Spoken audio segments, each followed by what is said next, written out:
phone any of my friends, I couldn't go out, I couldn't do anything. Just sit on the TV. And I'd cry at the stupidest thing on TV. AGT commercial, phone your mother, I'd start crying. I think I phoned my mother who lives in Nova Scotia. I phoned her about every second night and cried on the phone with her. Mom, I'm coming home. No, you aren't. Yes, I am. And I'd cry.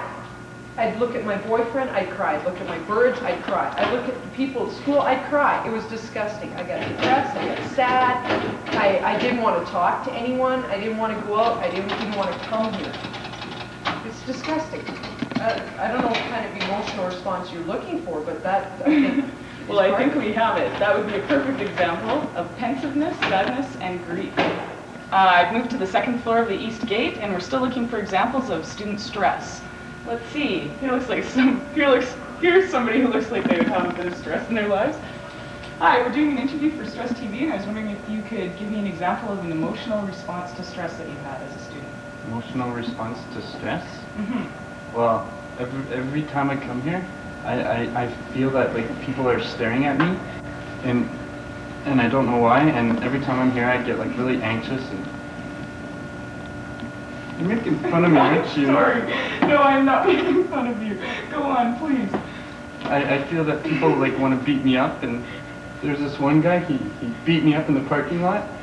Oh, it's terrible. And why was that? Because I cut him off. I don't know. He must have like a bad day or something. I think his name was like Joel or something. Oh, okay. Well, there we have it. There would be a good example of apprehension, fear, and terror. Here we are at our fourth and final part of the stress test.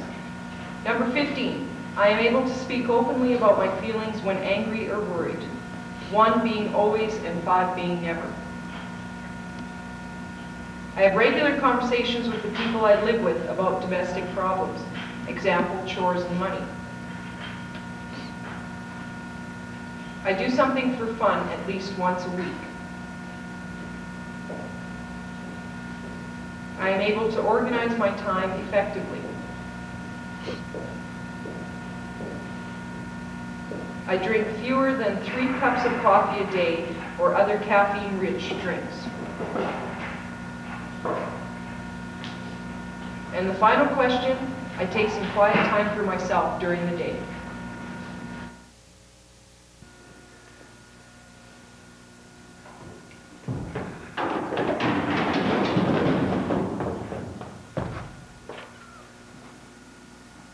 It's a fact. Coping is a typical behavioral response to stress.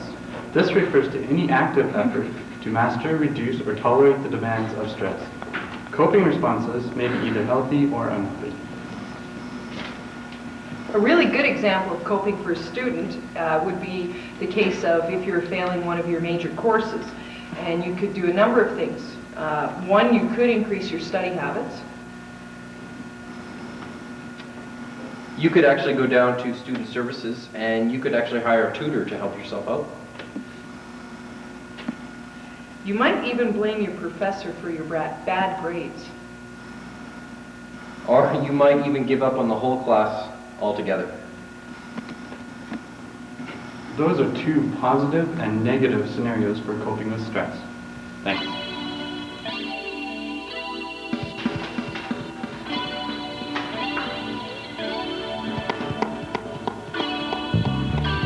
Good evening, welcome back to StessTV. My name is Chris Kuzmanovich, and today for the whole show basically we'll be talking about stress, student stress here at Memorial College. Right now I'd like to talk about the factors influencing tolerance of stress. The effects vary from one to another. Some people can handle stress far better than others, and some people can just go crazy. Several variables moderate the impact of stress on our mental and physical health. They may be social support, hardiness, optimism, sensation seeking, and these variables influence our appraisals of potentially stressful events and our emotional, physical, and behavioral responses to stress. As I said before, social support involves various types of aid provided by members of one's social networks, families, friends, relationships. Hardiness is can be described as someone who perhaps is more committed, more in control, and have larger appetites for a challenge. Therefore, this person will be a more positive person who enjoys healthy competition. Optimism is a general tendency to expect good outcomes. This trait of someone is more of a positive attitude, which always looks on the bright side of any situation, which obviously there will be a lot less stress involved there. Sensation seeking are people who enjoy sensation stimulus, tend to have less stress levels. They might like bungee jumping and skydiving, etc., and find them to be exciting. Some people would find them threatening and life-threatening, in fact, and couldn't even imagine. Those are just a few of the many factors influencing tolerance of stress. And I'll wrap it up right there. And I'd like to thank everyone for tuning in today. And I think maybe we'll go to the rest of our reporters, and they're on location throughout the college, and say goodbye and thank you then. Thanks very much. Good night. Good night, this is Tracy Karaki. It's been a pleasure reporting for StessTV. I'm Del McLeish, and it's been a pleasure reporting from StessTV. Thanks.